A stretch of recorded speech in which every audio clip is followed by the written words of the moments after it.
Quick question.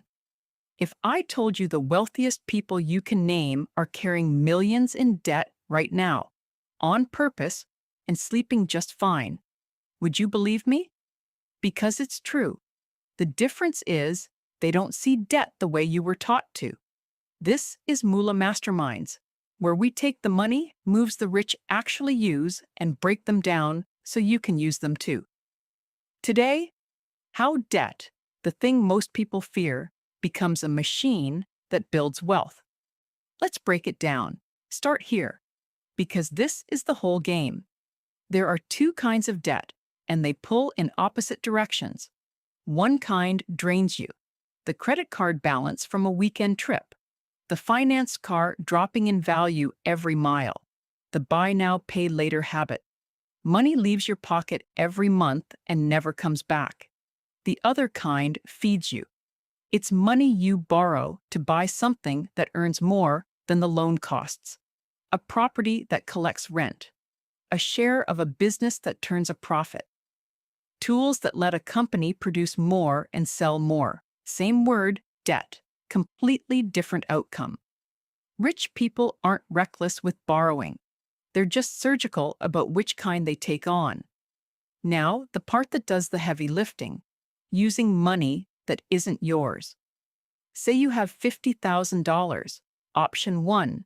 You buy one asset outright and call it a day. Option 2. You use that $50,000 as a down payment to control several assets worth far more, with the bank funding the rest. If those assets climb in value, your gains are calculated on the full amount you control, not just the cash you put in.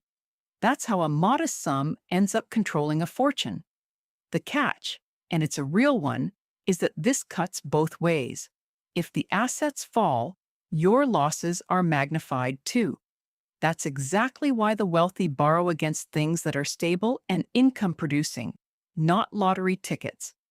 Here's the move that ties a bow on the whole thing.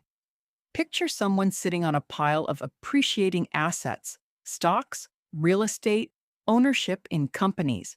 They need cash to live on. The obvious answer is to sell some. But selling triggers a tax bill and shrinks the pile that's growing for them. So instead, they borrow against those assets.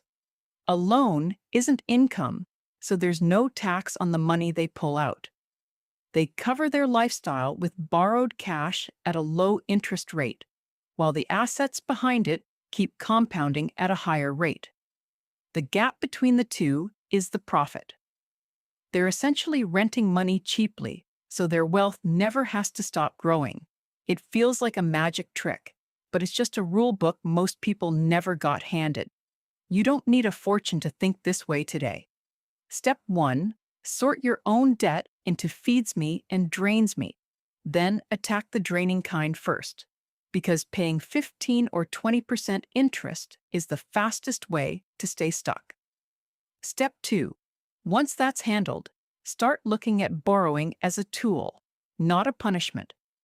Does this loan buy me something that earns more than it costs?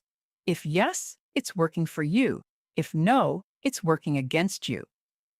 That single question changes everything. That's the mindset shift for today. If it landed, subscribe to Moolah Masterminds so the next one finds you, and drop a comment. What's the smartest piece of debt you'd take on if the numbers made sense? We'll see you in the next breakdown.